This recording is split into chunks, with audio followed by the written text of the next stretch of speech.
হামলা করা হলো কার স্বার্থে? মুখ্যমন্ত্রী জবাব চাই, জবাব দাও। এই তৃণমূলের মদতপুষ্ট রোহিঙ্গাদের দিয়ে বিজেপি চাপবাক।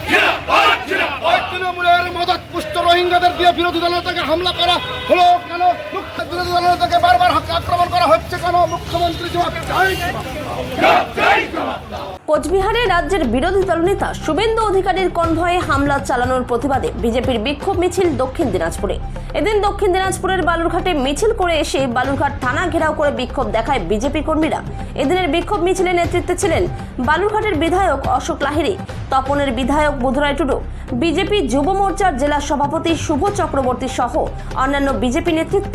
মহামান্য হাইকোর্টের অনুমতি নিয়ে 5 জন যাচ্ছিলেন, তার মধ্যে আমাদের বিরোধী দলনেতা শুভেন্দু অধিকারী ছিলেন, আরও 4 জন ছিলেন, তার মধ্যে বিধায়কও ছিলেন।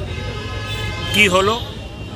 পুলিশ প্রশাসন এত দক্ষ, আমি পুলিশের দোষ দিচ্ছি না, পুলিশ তো তাই করবে যেটা সরকার বলবে। নবান্ন অভিযান হলে ওরা আমাদের মাজা ভেঙে দেন, পা ভেঙে দেন। আর সেখানে আমাদের এই যে বিরোধী দলনেতা যাচ্ছিলেন আর 4 জন নেতা যাচ্ছিলেন কোর্টের অনুমতি নিয়ে এসপি সাহেবের সঙ্গে দেখা করতে। এখন এমন হয়েছে যে প্রথম অত্যাচার হবে, তারপর পুলিশের কাছেও যাওয়া যাবে না, পুলিশের কাছে যেতে গেলে ওরা আক্রমণ করবে। তো আমার অনুরোধ, এই পথ থেকে নিবৃত্ত হন। এটা ফ্যাসিবাদের পথ। এই পথটা হচ্ছে যে কোনো বিরোধী সহ্য করবেন না, বিরোধী কিছু বললে পা ভেঙে দেবেন। আপনারা জানেন আমি বালুরঘাটে কোনো নিরাপত্তা না নিয়ে, এটা অত্যন্ত সভ্য জায়গা, আমি ঘুরে বেড়াই, কোনো অসুবিধা হয় না। কিন্তু সারা পশ্চিমবঙ্গের অন্যান্য জায়গা দেখে তো আতঙ্ক হয় যে কি অসভ্যতা। একদিকে বাংলার সংস্কৃতি নিয়ে বলেন, অন্যদিকে বিরোধী পক্ষের ওপর এরকম নির্মম অত্যাচার, গাড়িঘর ঘোড়া ভেঙে দেওয়া, এটা অত্যন্ত দুঃখের।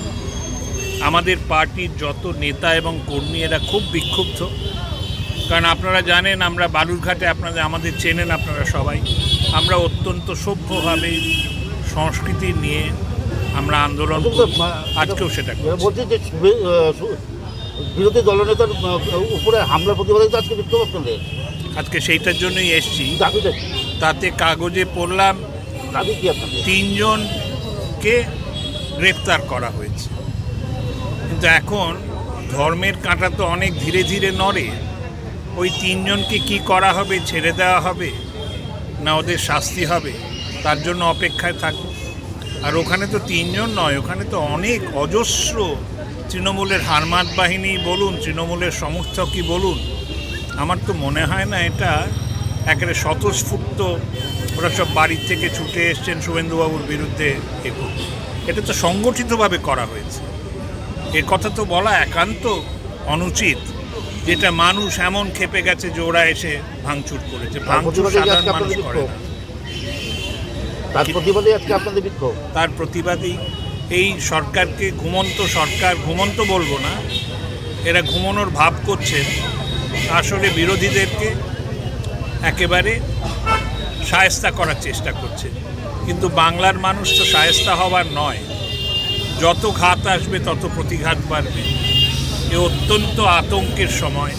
এই সময়ে আমাদের সংঘবদ্ধভাবে থাকতে হবে, মানুষকে জানাতে হবে যে পশ্চিমবঙ্গের একটা সংস্কৃতি আছে, এই সংস্কৃতি মারপিটের সংস্কৃতি নয়। আমি তো মুখ্যমন্ত্রীকে বলি, ভোট দিতে দিন, যার যাকে ইচ্ছে ভোট দিন, সুন্দরভাবে ভোট করুন, তারপর যদি জেতেন দেখা যাবে। আপনি জেতেন না, আমরা জিতি, মানুষ কাকে সমর্থন করে।